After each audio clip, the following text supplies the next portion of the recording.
नीम करौली बाबा की एक और प्रेरणादायक कहानी, विश्वास की शक्ति।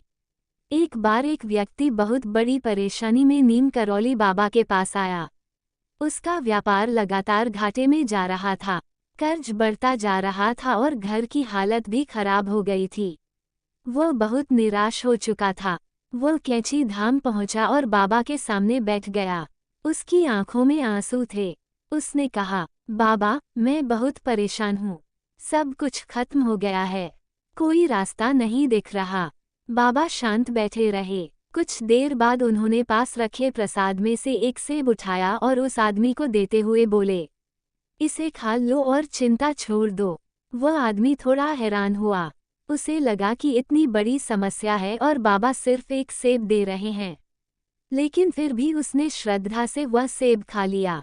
बाबा मुस्कुराए और बोले, अब जाओ, सब ठीक हो जाएगा। वह आदमी घर लौट आया।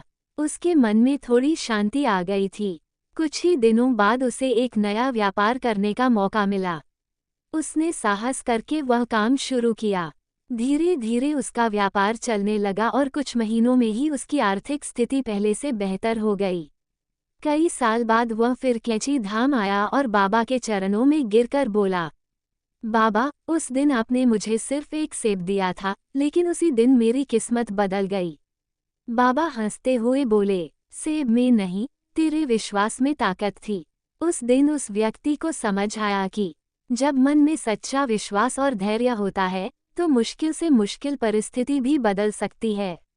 सीख, ईश्वर पर विश्वास और धैर्य जीवन की सबसे बड़ी ताकत है। जब विश्वास मजबूत हो, तो रास्ते अपने आप बन जाते हैं।